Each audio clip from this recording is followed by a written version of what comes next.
할렐루야, 할렐루야. 오늘도 하나님께서 우리에게 큰 복 주실 줄 믿습니다. 우리 옆 사람하고도 인사하고 축복하십시다. 반갑습니다. 사랑합니다. 하나님께서 큰 복 주시기 바랍니다. 할렐루야. 오늘 하나님께 예배드리는 여러분들이 최고 멋진 분들이십니다. 아멘입니까? 옆 사람하고도 그렇게 말하세요. 주일에 교회 와서 예배드리는 집사님이, 형제님이, 자매님이 최고 멋집니다. 잊어버렸어요. 무슨 말 했는지. 옆 사람에게 주일날 교회 와서 예배드리는 당신이 최고 멋집니다. 이렇게 예배드리는 여러분들에게 하나님께서 영육간에 큰 복 주시기를 예수님 이름으로 축원합니다. 4월 20일이 부활절입니다.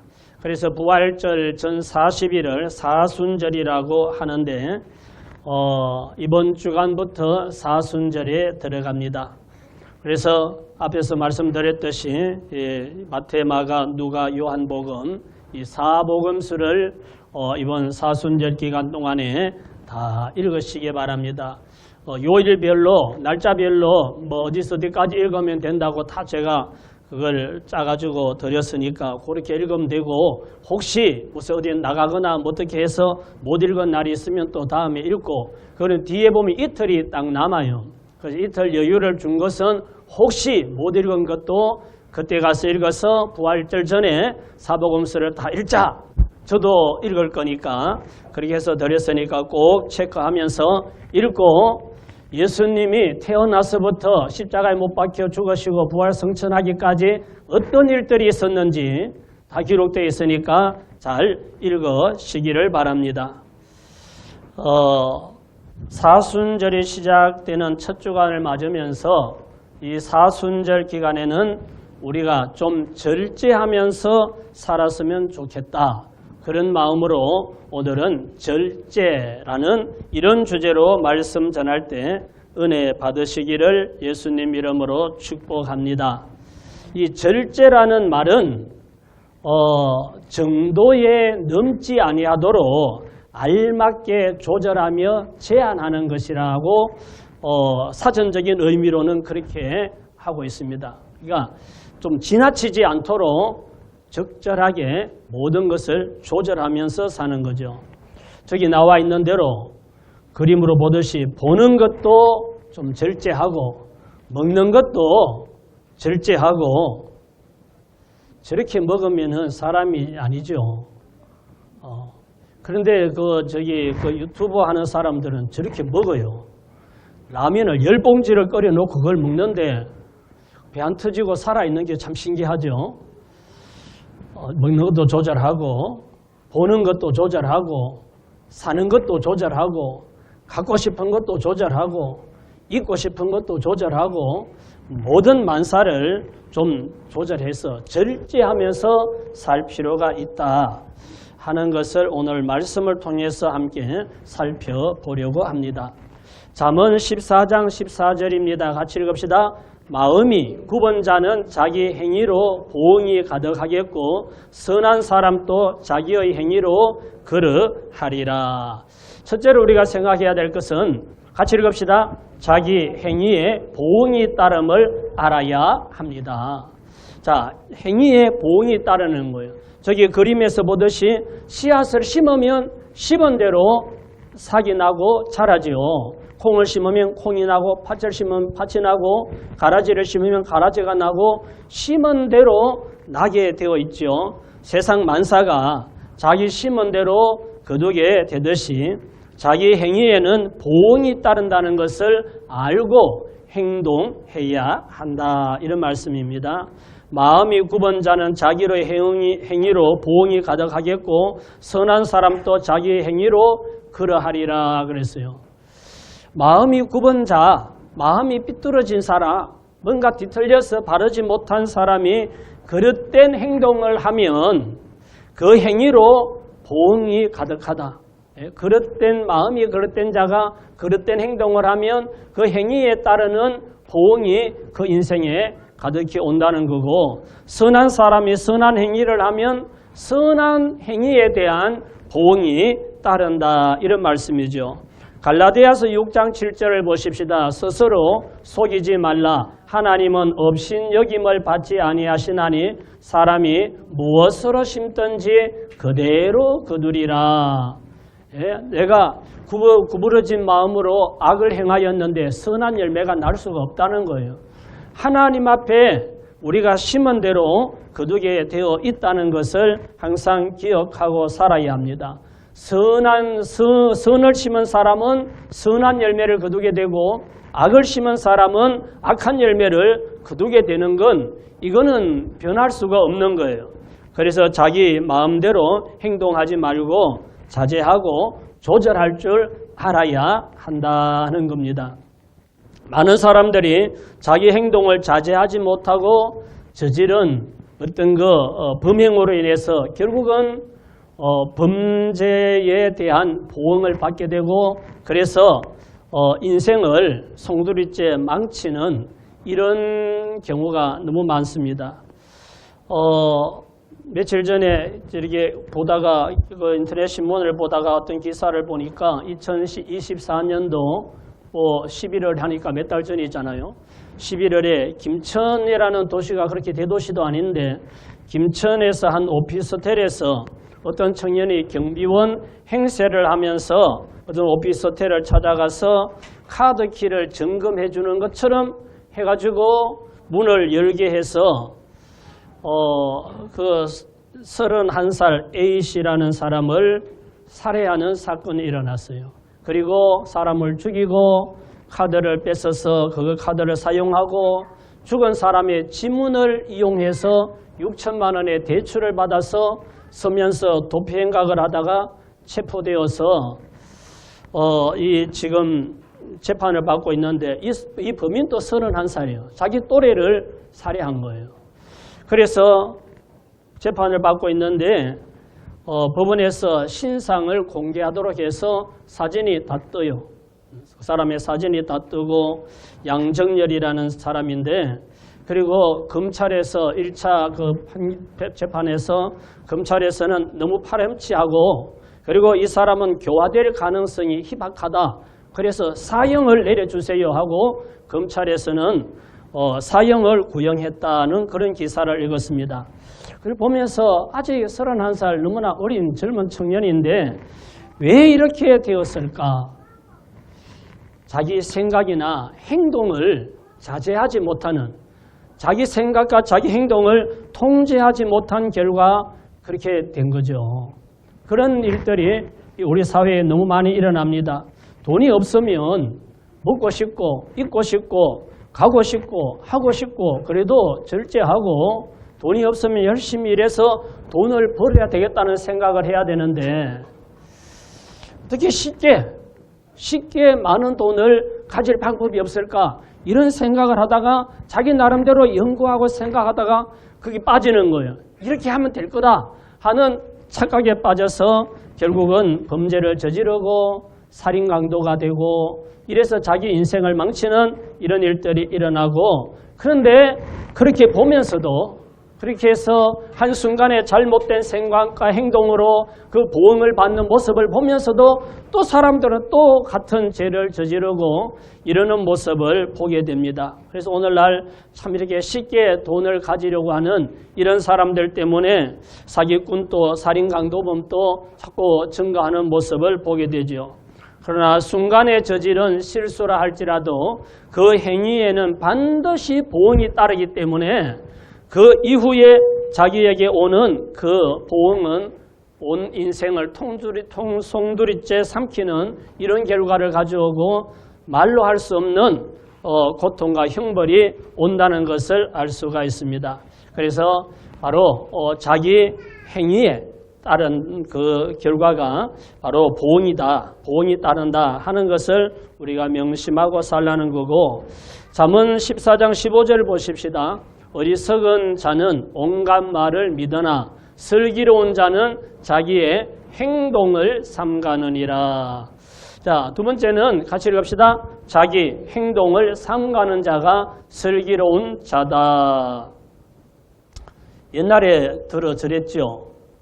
애가 옆에 있는데도 소리 지르고 서로 자기가 잘났다고 소리 지르고 삿대질하고 싸우고 애는 울고, 이제는 다 거듭나고 새 사람 되었으니까 이런 일 없을 거고, 사람이 뭐든지 자기가 하고 싶은 대로 다 하고 살 수는 없습니다. 그리고 자기 하고 싶은 대로 다 하고 살면 너무 좋을 것 같지만 그게 또 복이 아닙니다. 자기 행동을 삼가는 자가 슬기로운 사람이라 그랬습니다. 우리 성경에서 많은 인물들이 있는데 솔로몬이라는 사람이 있습니다. 이 솔로몬은 엄청난 복을 받아 누린 사람입니다. 이 솔로몬 왕에 관련된 말씀을 좀 읽어보면, 자, 우리 열왕기상 10장 21절을 보면 솔로몬이 어떻게 살았는지를 알 수 있습니다. 솔로몬 왕이 마시는 그릇은 다 뭐요? 금이요. 요즘 금값 비싸다면서요. 그럴 줄 알았으면 옛날에 금반지하고 있었는데 그것 좀 잘 보관할 걸. 건축할 때 헌금 다 넣어버리고, 신학대학원 졸업하면서 기념으로 했던 금반지도 하나 있었는데 그것도 다 바쳐버리고, 뭐 금이 요즘 한 돈에 뭐 60만 원이 넘는다든가 뭐 그러는 것 같던데, 그런데 솔로몬은 뭐예요? 마시는 그릇까지도 다 금이요. 레바논 나무궁의 그릇들도 다 정금이라. 그 뒤에 은 읽어보세요. 다. 은 기물이 없으니 솔로몬의 시대에 은을 기히 여기지 아니함은 왕이 바다에 다시서 배들을 두어 히람의 배와 함께 있게 하고 그 다시서 배로 3년에 한 번씩 금과 은과 상아와 원숭이와 공작을 실어 왔음이더라. 솔로몬은 모든 그릇을 금그릇을 사용하고 은은 쓰지도 않았다는 겁니다. 은을 귀하게 여기지 않았다는 거죠. 그만큼 금이 풍성했다. 솔로몬 왕은 어느 왕들보다도 재산이 많았고 많은 것을 가지고 많은 것을 누리면서 살았습니다. 자, 열왕기상 11장 3절 말씀 보십시다.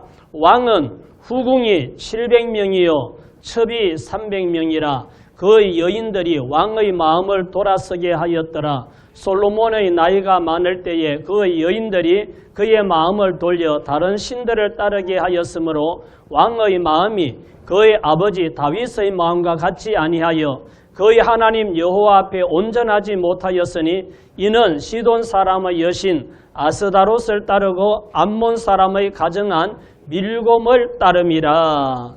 솔로몬은 쓰는 그릇도 전부 금이고 은은 뭐 택도 안 쳤다는 거죠. 은은 쓰지도 않았다는 거죠.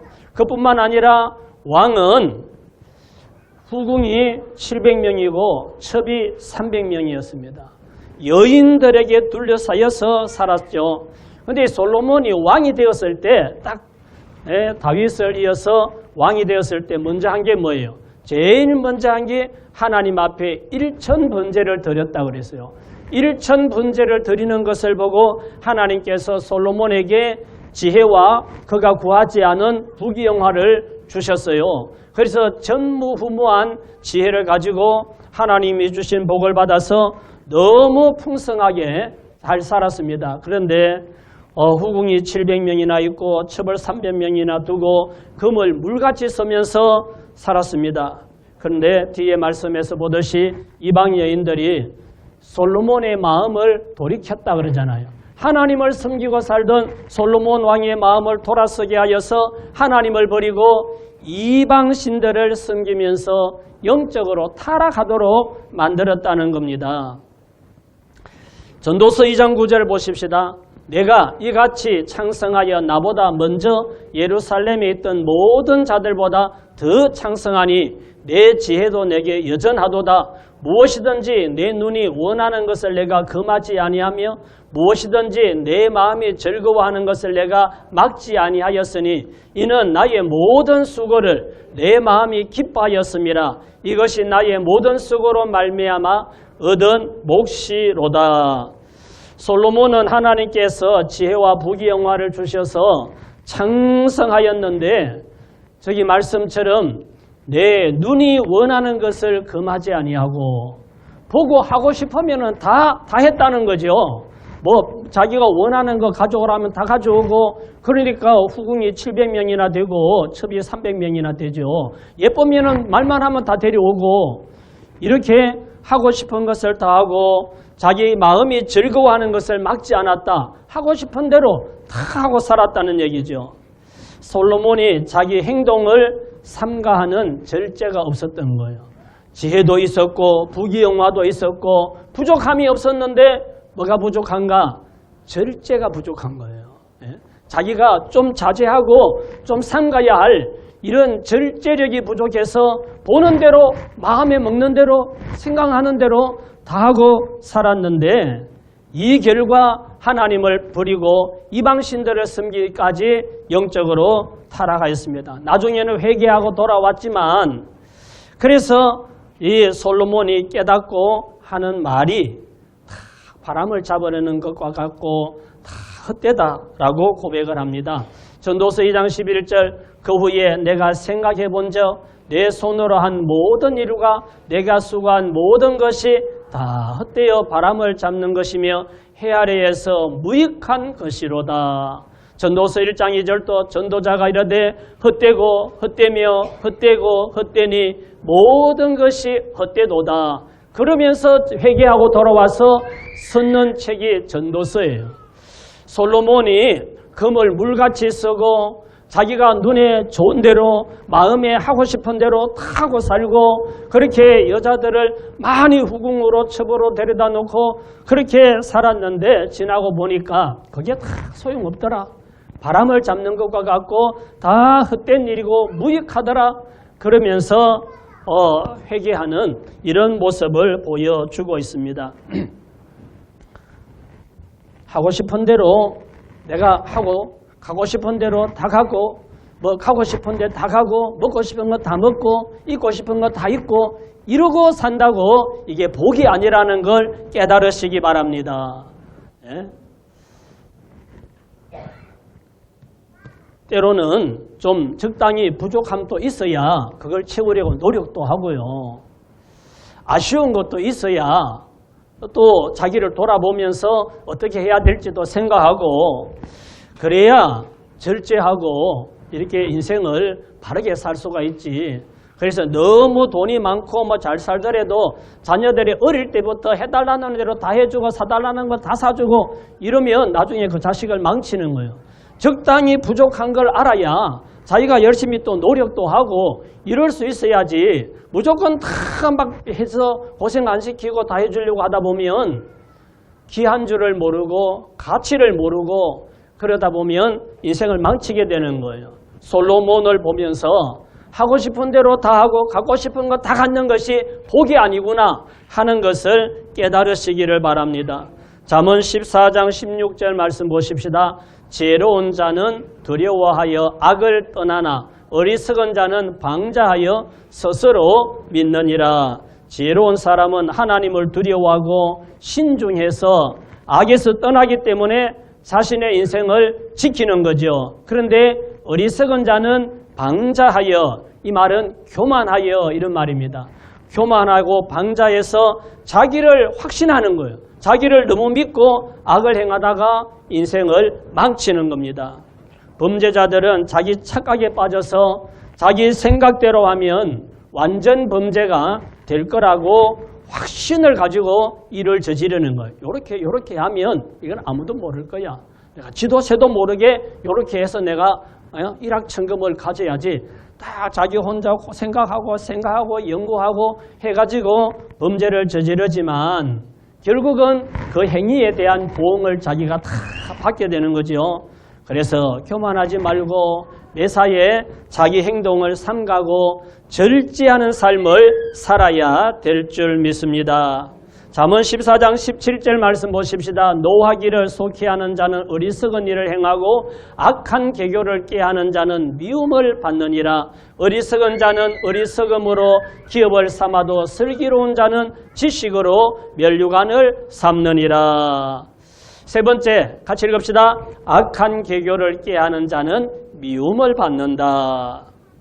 사람이 태어나면 다 같이 그렇지 못한 경우도 간혹은 있지만 엄마 젖을 먹고 자라고 다 같이 밥을 먹고 자라고 또 학교에 가면 같은 선생님에게서 배우고 자라고 그러는데 어디서부터 달라지는지 그렇게 이상한 사람이 나타나지요. 그래서 악을 행하고 범죄를 저지르는 그런 사람들이 있습니다. 사람들이 다 그렇게 어릴 때 엄마 젖 먹고 밥 먹고 선생님에게 좋은 말씀을 배우고 이렇게 자라서 다 착하고 선하게 살면 좋은데 꼭 악한 계교를 꾀하는 사람들이 있어서 세상을 시끄럽게 하고 사람들을 불안하게 만드는 이런 사람들이 있는데 악한 계교를 꾀하는 자는 미움을 받는다. 사랑받지 못한다. 인정받지 못한다. 존경받지 못한다. 이런 말이죠. 성도들도 그렇잖아요. 같은 교회에서 같은 말씀을 듣고 신앙생활 하는데 다 같이 사랑하고 충성하고 이러면 좋을 텐데 불평, 불만하고 문제를 만드는 사람도 생기죠. 왜 이런 사람이 생길까? 교회 안에도 왜 그런 사람이 생기고 밖에도 다 어느 부모가 자식을 나쁘게 키우는 부모가 어디 있어요? 다 좋은 것 먹이고 다 예쁘게 자라도록 그렇게 원하고 또 학교의 선생님이 나쁜 걸 가르치는 선생님이 어디 있어요? 그런데 왜 개중에는 이렇게 악한 계교를 꾀하고 문제를 일으키는 사람들이 생길까? 왜 생기는지 여러분들은 아세요? 제가 이 말씀을 묵상하면서 고민하다가 하나님 말씀에서 그 답을 찾았어요. 예수님의 비유에 해답이 있는 것을 알았습니다. 마태복음 13장 25절 같이 읽읍시다. 사람들이 잘 때에 그 원수가 와서 곡식 가운데 가라지를 덧버리고 갔더니 사기 나고 결실할 때에 가라지도 보이거늘 집 주인의 종들이 와서 말하되 주여 밭에 좋은 씨를 뿌리지 아니하였나이까? 그런데 가라지가 어디서 생겼나이까? 자, 그 다음 28절 주인이 이르되 원수가 이렇게 하였구나. 종들이 말하되 그러면 우리가 가서 이것을 뽑기를 원하시나이까? 주인이 이르되 가만두라. 가라지를 뽑다가 곡식까지 뽑을까 염려하노라. 농부가 밭을 갈고 좋은 씨를 뿌리고 그리고 이제 저녁에 잠들었는데 농부가 잠든 사이에 원수가 와서 그 밭에다가 가라지 씨를 쫙 뿌리고 가버린 거예요. 그러니까 몰랐는데 사기 나고 자라고 열매를 맺을 때 돼 보니까 거기에 가라지들이 사이사이에 나고 있는 거죠. 그래서 농부들이 일하는 사람들이 주인에게 와서 우리가 좋은 씨를 뿌리지 않았습니까? 그런데 왜 이 가라지가 많이 났죠? 하고 물으니까 주인이 하는 말이 우리가 잠들었을 때 원수가 와서 가라지를 덧뿌리고 갔구나. 그러면 우리가 가라지를 뽑을까요? 그러니까 가라지 뽑다가 곡식까지 뽑으면 안 되니까 그냥 같이 좀 마음에 안 들지만 같이 자라도록 뒀다가 추수 때에 가라지는 뽑아서 불태우고 곡식은 모아서 창고에 들이면 된다. 이렇게 말씀을 하죠. 자, 이거예요. 가라지를 원수가 와서 가라지를 뿌려서 가라지가 난 것처럼 이 원수는 사탄 마귀예요.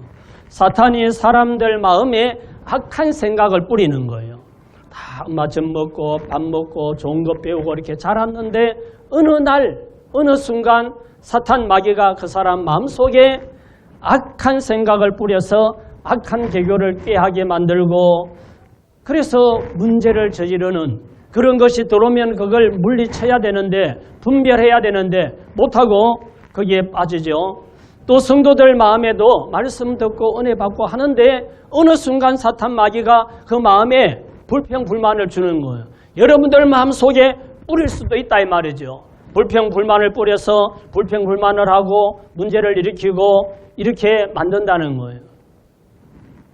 사탄에게 이용당하여서 악한 계교를 깨하고 문제를 일으켜서 미움받는 사람이 되지 마시기 바랍니다. 악한 계교를 깨하는 자는 미움을 받는다 그랬어요.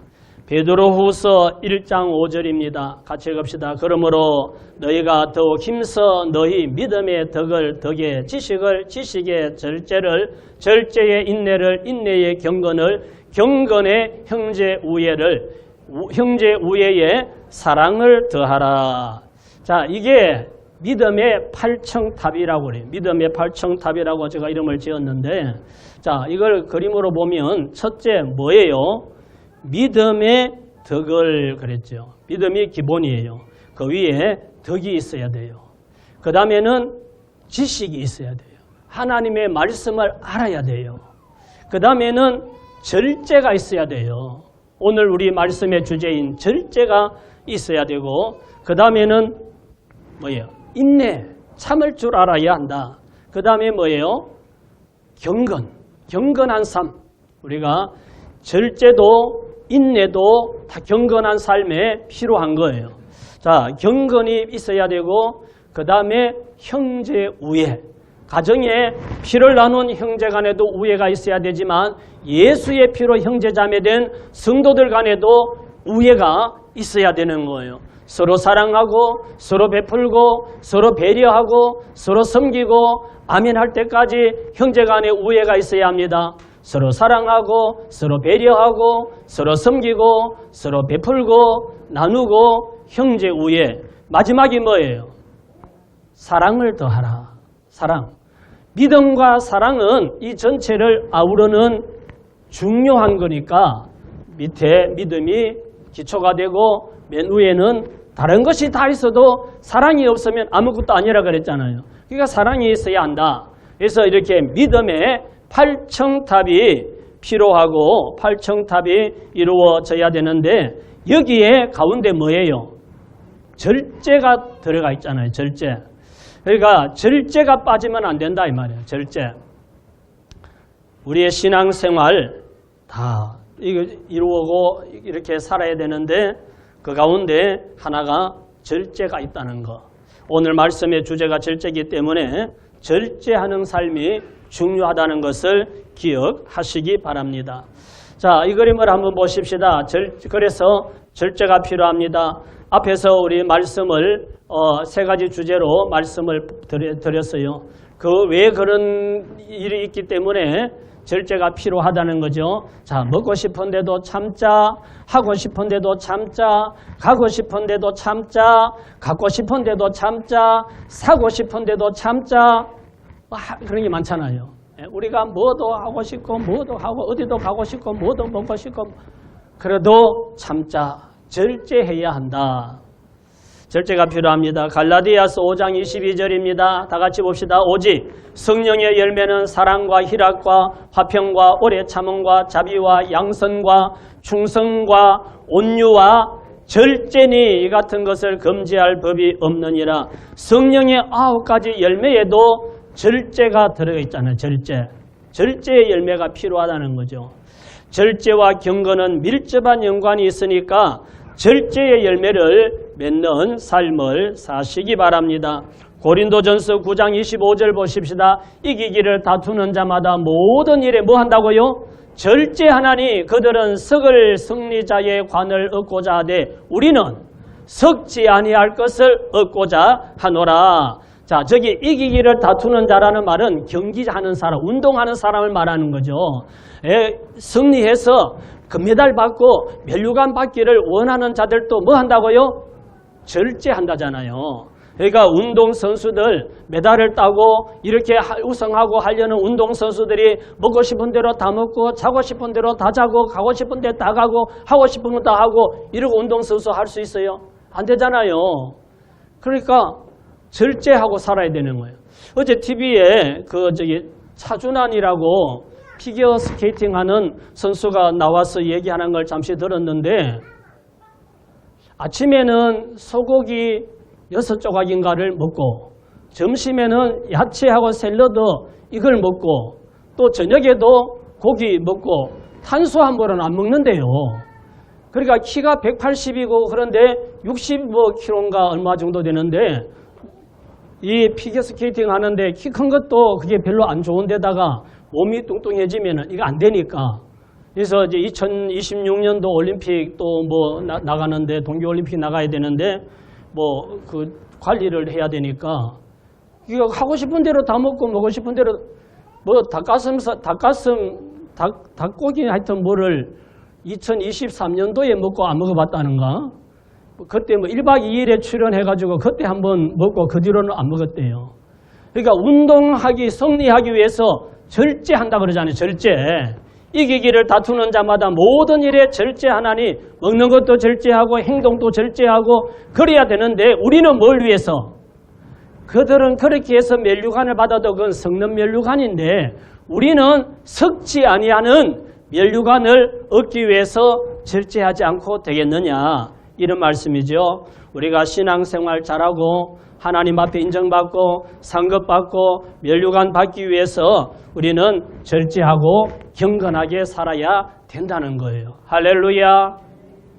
디모데후서 3장 3절 보십시다. 무정하며 원통함을 풀지 아니하며 모함하며 절제하지 못하며 사나우며 선한 것을 좋아하지 아니하며 이 말은 무슨 말인가 하면 말세가 되면 사람들이 자기를 사랑하고 돈을 사랑하고 부모를 공경하지 아니하고 쭉 그러면서 무정하고 원통함을 풀지 않고 이러면서 절제하지 못하며 그냥 하고 싶은 대로 다 하고 소리 지르고 막 대들고 이런다는 거예요. 말세가 되면 사람들이. 우리 그리스도인은 거듭난 사람들이고 매주 와서 말씀을 듣고 하는 만큼 절제할 줄 알아야 되는 거예요. 사람들을 배려하고 절제할 줄 알아야지 절제하지 못하면 우리는 생명의 면류관을 받기가 어려운 거예요. 그래서 우리는 기도하고 은혜를 받아야 돼요. 이 절제하는 거 여러분 또 쉽지 않잖아요. 다이어트 좀 하려고 좀 안 먹고 좀 줄이고 소식하고 하려고 하면 왜 그렇게 맛있는 거 먹는 일이 많이 생기고 외식하는 일이 많이 생기는지 조금만 먹어야지 처음에는 그러는데 맛있게 먹으면 뭐 0칼로리 이러면서 오늘은 먹고 내일부터 다이어트 해야지 참 절제가 잘 안 되지요. 그래서 우리 육신의 생각으로는 모든 걸 다 절제하기가 어려워요. 그러나 우리가 성령으로는 할 수가 있습니다. 나의 의지로는 할 수 없을지라도 성령으로 절제할 수 있어요. 그래서 기도해야 되고 은혜를 받아서 절제하시기 바랍니다. 그러면 믿음의 경주를 성공적으로 잘하고 주님 앞에 갔을 때 영광의 면류관을 받게 될 줄 믿습니다. 오늘은 절제라는 주제로 말씀을 드렸습니다. 첫째로 자기 행위에 보응이 따른다는 것을 알아야 합니다. 두 번째는 자기 행동을 삼가는 사람이 슬기로운 사람입니다. 세 번째는 악한 계교를 꾀하는 자는 세상에서도 하나님 앞에서도 미움을 받는다. 그래서 뭐가 필요해요? 절제가 필요하다. 할렐루야. 사순절을 맞으면서 절제하며 경건하게 승리하는 저와 여러분 다 되시기를 예수님 이름으로 축원합니다.